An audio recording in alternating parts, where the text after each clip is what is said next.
Em nome de Jesus, amém. Paz do Senhor, meu irmão e minha irmã. Graças a Deus estamos mais uma vez reunidos através da rede social, através dos meios da internet, para poder trazer aos irmãos uma palavra do Senhor logo no início de nossa semana, e também contar com os irmãos e também com os pedidos de orações.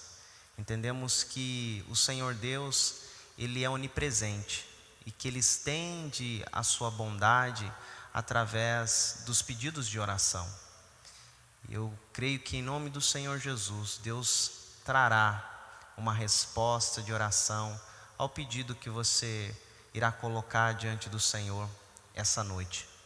Que em nome de Jesus, a sua casa seja essa extensão da igreja do Senhor, e que você possa assim, neste momento, reservar um momento muito especial para se alimentar e para poder também abençoar vidas. Eu quero trazer uma breve meditação antes de nosso momento de oração, uma meditação que nos faz pensar a respeito um pouco de como nós temos enfrentado tanto sofrimento e tanta angústia. A virtude de muitos lutadores é que no meio da luta ele acaba de certa forma levando golpes, mas ele não representa ou ele não demonstra os golpes que ele leva. Ele suporta a dor a tal ponto de que o seu adversário acha que os golpes desferidos não lhe fizeram nada. Então, diante das circunstâncias da vida, muitos entendem que é valoroso a gente não demonstrar fraqueza, não chorar, não lamentar, até mesmo nem pedir oração. Muitos irmãos entendem isso. Cristãos que identificam e veem o choro, o lamento, a tristeza como uma fraqueza espiritual. Lembro certa vez, ao visitar uma igreja, um irmão compartilhou comigo que estava um tanto quanto incomodado com o seu pastor, porque o pastor, toda vez que ele pregava, volta e meia, ele acabava chorando na pregação. E o irmão disse assim: eu tenho notado que o pastor tem estado muito fragilizado e que ele não pode chorar. Ele não pode ficar demonstrando muito sentimento, porque a igreja não vai ter a mesma confiança, vai olhar para ele como uma pessoa que está fraca na fé. Então essa percepção desse irmão nessa determinada igreja destaca o que muitos cristãos entendem como sinônimo de força ou de fortaleza espiritual. Não podemos demonstrar fraqueza. Então, é interessante quando nós olhamos para a palavra do Senhor e a gente percebe que os personagens bíblicos, eles não fazem coro essa realidade, ou eles não concordam com isso. O povo de Deus é aquele povo que chora, que lamenta, que sente o sofrimento, as angústias de maneira vívida, a tal ponto de ser bem transparente a sua vida, tudo aquilo que tem lhe acontecido. Quando nós olhamos para os salmos, existem grupos de salmos chamados salmos de lamento, como o salmo de número 44, versículo 23. Salmo de número 44, versículo 23, onde o salmista ele fala a respeito de suas angústias, suas dores, suas frustrações, e ele vai inquirir Deus. Ele diz: desperta, porque dorme, Senhor, desperta, não nos rejeites para sempre. O salmista está indignado. Ainda no salmo de número 89, salmo 89, versículo 49, ele também nos diz: que é feito o Senhor das tuas benignidades de outrora, juradas a Davi por tua fidelidade. O salmista está dizendo: Senhor, o Senhor recolheu a sua mão, as bênçãos, as promessas de outrora, onde estão? O que está acontecendo? Nós vemos também o profeta Jeremias, que vai identificar Deus como uma espécie de miragem no deserto. Sabe aqueles desenhos ou filmes onde uma pessoa está lá no deserto e ela olha ao longe e vê um oásis e sai correndo, e quando pula é só areia? Miragem, ilusão. Jeremias vai ter essa mesma percepção em Jeremias capítulo 15, versículo de número 18. Jeremias 15, 18. Porque dura a minha dor continuamente, e a minha ferida me dói e não admite cura. Serias tu para mim como ilusório ribeiro, como águas que enganam?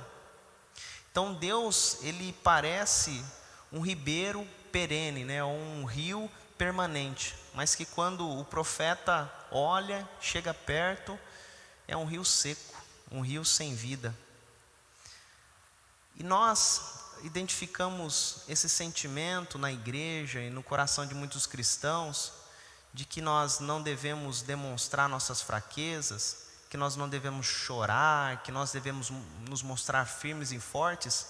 É um resquício desde o catolicismo romano até da reforma protestante do século XVI, onde os luteranos também identificavam essa realidade de cristãos que não poderiam enxergar os problemas da vida de uma maneira a lamentar e sofrer, mas deveriam sim ser corajosos e imbatíveis, a tal ponto de não demonstrarem fraqueza. É por isso que há cânticos nos nossos dias, né, que dizem: está chorando por quê?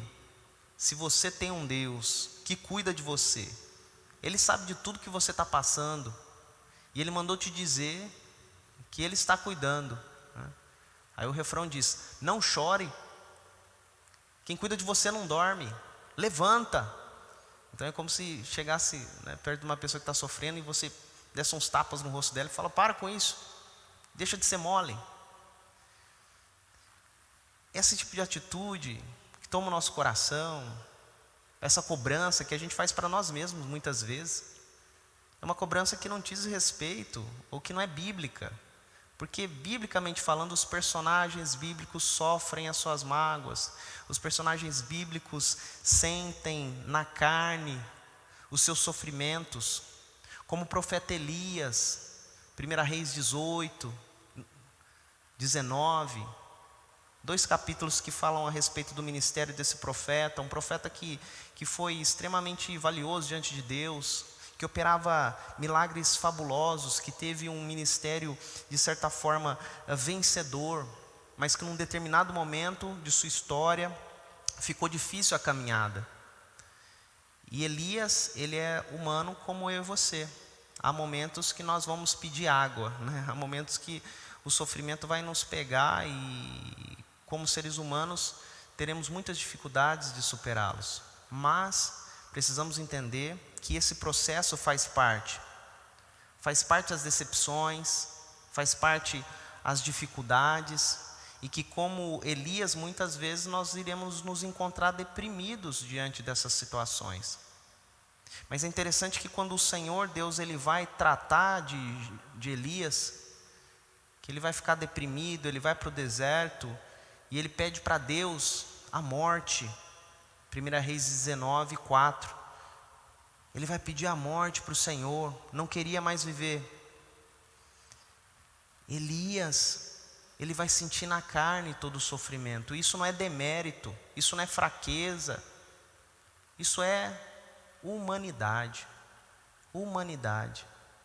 E aí Deus, ele vai tratar Elias, ele vai mandar um anjo, e o anjo do Senhor não vai chegar para Elias e dar um tabefe na cara de Elias e vai dizer: levanta aí, Deus está cuidando de você, rapaz. Não, o anjo vai chegar até Elias, e o texto bíblico lá em 1 Reis, capítulo 19, de 4 a 8, vai demonstrar que o Senhor vai alimentar Elias. Alimentar. O texto diz: ele mesmo, porém, se foi ao deserto, caminho de um dia, e veio, se assentou debaixo de um zimbro, debaixo de uma árvore, e pediu para si a morte, e disse: basta, Toma agora, ó Senhor, a minha alma, pois não sou melhor do que os meus pais. Olha a angústia desse profeta. Deitou-se e dormiu debaixo do zimbro. Eis que um anjo tocou e lhe disse: levanta-te e come. E ali naquele momento o anjo vai alimentá-lo com pão, vai trazer água para ele. Então o Senhor às vezes vai fazer isso com a gente. Momento de nossa oração, de nossa angústia. Não fique se cobrando, achando que você não tem possibilidade de chorar seus sofrimentos, as suas perdas, suas mágoas, de você sentir na carne todo esse sofrimento que nossos pais têm passado. E isso acontece conosco quando nós nos voltamos em oração, quando nós nos compadecemos do sofrimento alheio. Então não é fraqueza espiritual, pelo contrário, é sensibilidade. E muitas vezes é nessas situações que o Senhor irá nos tratar. O Senhor vai alimentar Elias, vai tocar Elias, vai conversar com Elias, trazer uma interpretação dos acontecimentos, uma interpretação boa, uma interpretação de que as coisas não estavam tão ruins assim.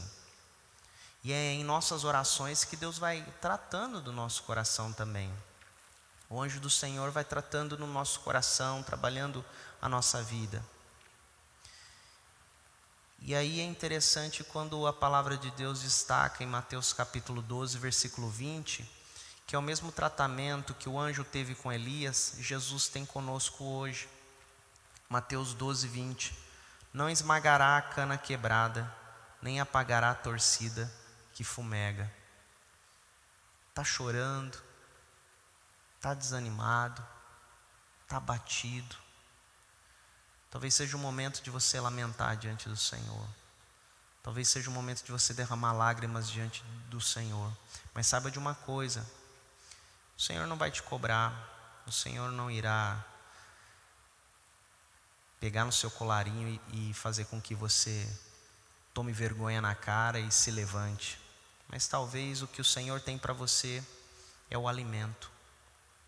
É o alimento, é o amor, a misericórdia, a graça. A graça.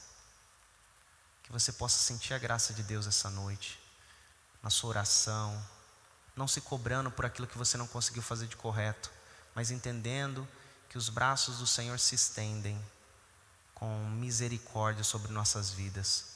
O Senhor não vai nos quebrar, não vai destruir uma cana que já está prejudicada. Eu venho de uma cidade, Barretos, que há muita plantação de cana. E quando um caminhão, um trator passava por cima de uma cana, você muitas vezes olhava para a cana e pelo lado de fora não tinha corte nenhum. Mas o lavrador, ele sabia que aquela cana já estava condenada. Ela não ia crescer mais. Por quê? Porque por dentro ela estava esmagada. E aí a palavra de Deus diz que Jesus, ele tem o poder de restaurar até a cana esmagada. E ele faz isso de dentro para fora. Então, por mais que as pessoas vejam o seu sorriso, talvez seu coração esteja esmagado. E o Espírito Santo de Deus tem o poder de restaurar o seu coração e fazer com que você possa passar por esse momento de lamento, crendo que o melhor de Deus ainda está por vir sobre a sua vida. Feche seus olhos neste momento, que Deus fale ao seu coração. Pai amado, em nome de Jesus, peço a Ti, Pai, que essa palavra venha tocar o coração de cada irmão, de cada irmã, venha mudar os seus conceitos e valores. Sofrimento não é sinônimo de falta de fé. Mas nós entendemos, Deus, a nossa humanidade e que muitas vezes nós iremos sofrer. Mas nos ajude, Deus, em meio ao lamento, direcionarmos nossas orações e nossas petições nossas reclamações para quem de direito, para o Senhor, porque somente no Senhor teremos a resposta que restaura a nossa alma.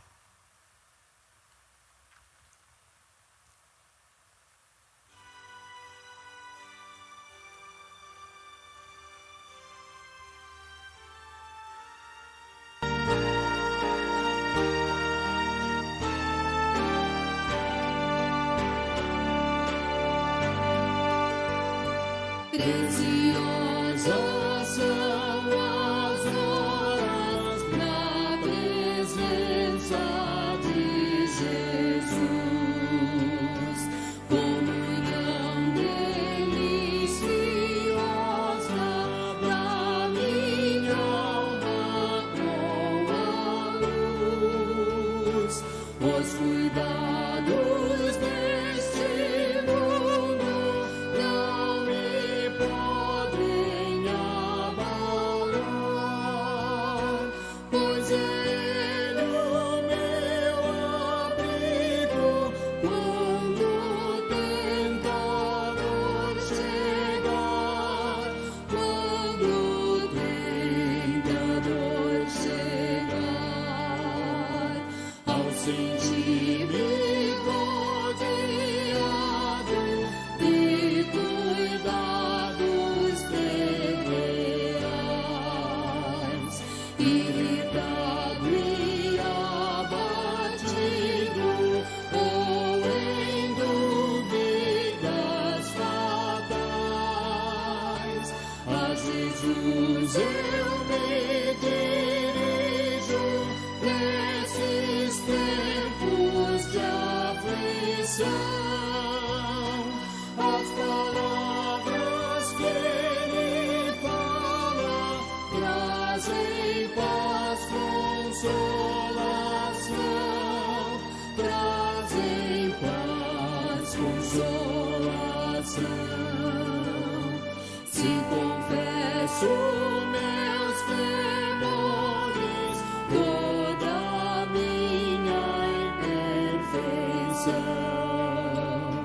Ele escuta com paciência essa triste confissão, com ternura repreende meu pecado e todo mal. É Jesus o meu amigo, o melhor e o mais leal, o melhor e o mais leal.